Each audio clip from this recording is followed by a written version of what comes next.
Thank you for joining me in part 2 of the review. First thing I want to think about.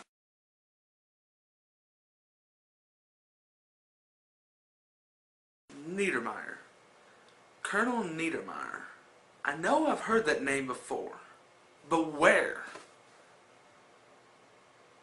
Wait a second. Neidermeyer? John Landis? Aha! Animal House! Oh, John Landis, you sneaky director, you. So apparently, Mark Metcalf is reprising his role of Colonel Neidermeyer from Animal House.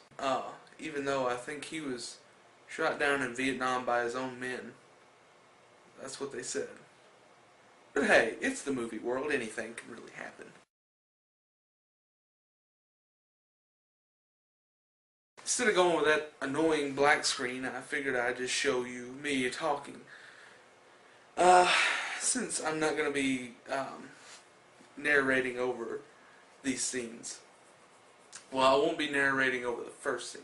So the first scene I'm going to show you is the conspiracy theory scene. And this is where Stanley starts putting all the facts that he's gathered up together into what he believes is what's going on all around him. And so I'm just going to show you that because there's not really much to talk about other than him explaining his conspiracy and then it's showing what he's explaining to his family. So there it is.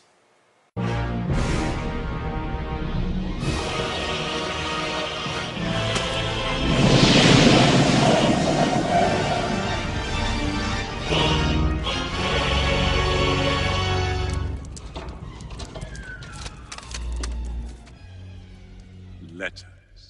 Easier to open than pistachio. What's inside is more delicious.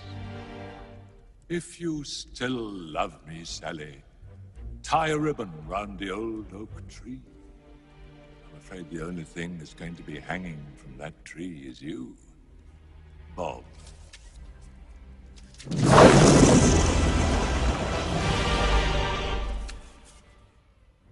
For Jenny Miller. Nobody coming to her wedding.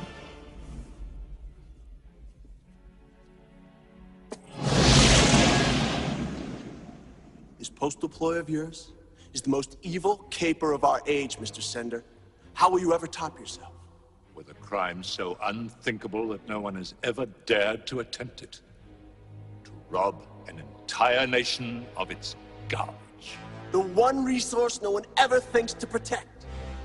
Yet without it, every hefty bag, every trash compactor, every rubbish bin in America will be useless. Desperate men will roam the streets with empty waste baskets.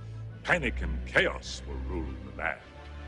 The precious balance of civilization will be destroyed, and then the world will come begging for mercy to me. Your job is to kidnap anyone who discovers my diabolical plan, including children. Are the guards posted out front? Only the best.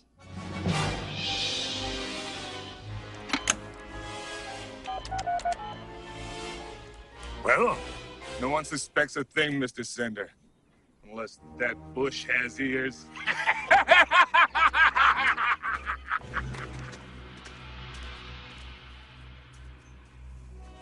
The joke's on you, my friends. Bad news, sir. Stanley Stupid has discovered our secret. at last a foe worthy of matching wits with. Release the drive beam.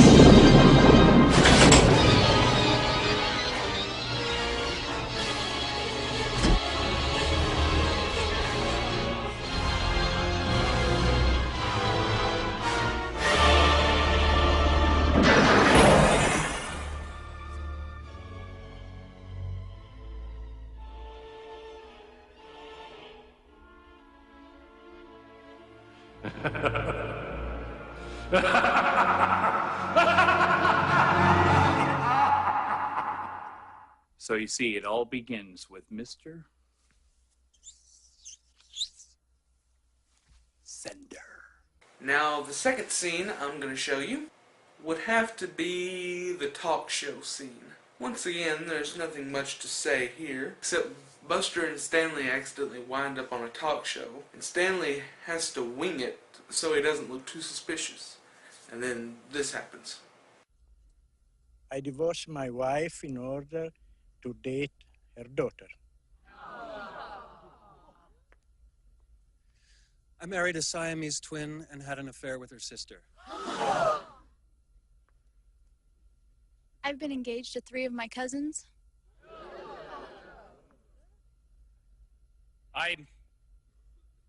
Well, to tell you the truth, I'm my own grandpa. You're your own grandpa? That's right.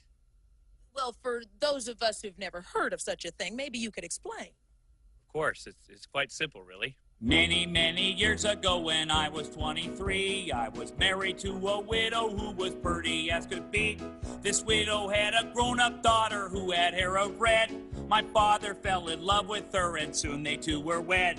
This made my dad my son-in-law and changed my very life. For my daughter was my mother 'cause she was my father's wife.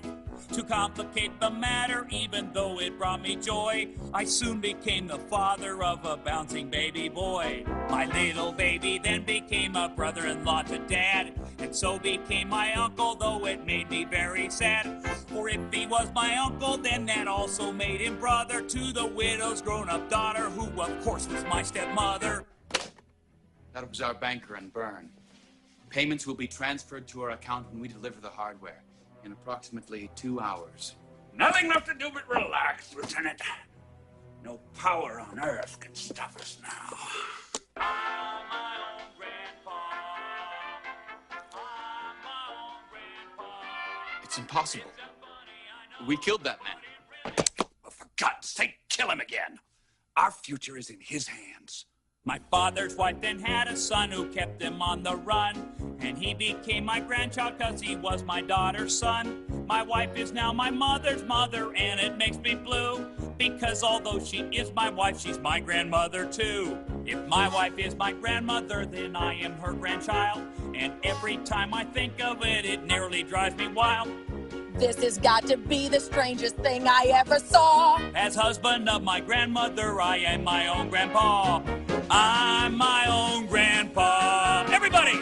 I'm my own grandpa. It's so funny, I know, but it really is so.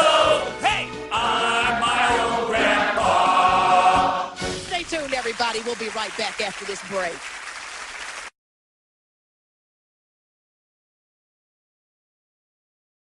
So, that's my review of The Stupids. Now, I'm gonna rate this a 5.5 out of 5. I give it that fair rating because if you're looking for a good laugh, that's what it was made for. Nothing more, nothing less. It's just one gag after another until the end. And then even after the end, after all the credits have rolled,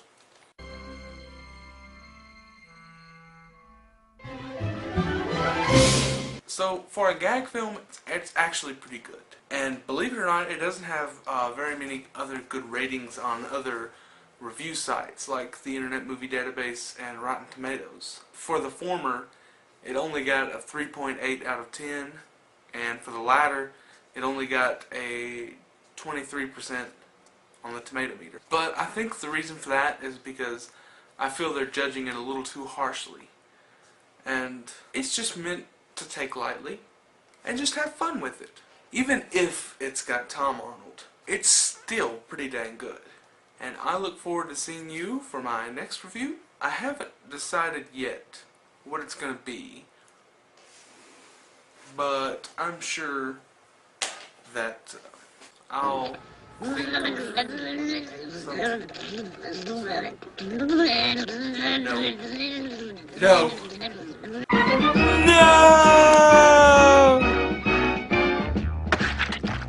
Attack of the killer tomatoes! Attack of the killer tomatoes! They'll beat you, bash you, squish you, mash you, chew you up for brunch, and finish you off for dinner or lunch.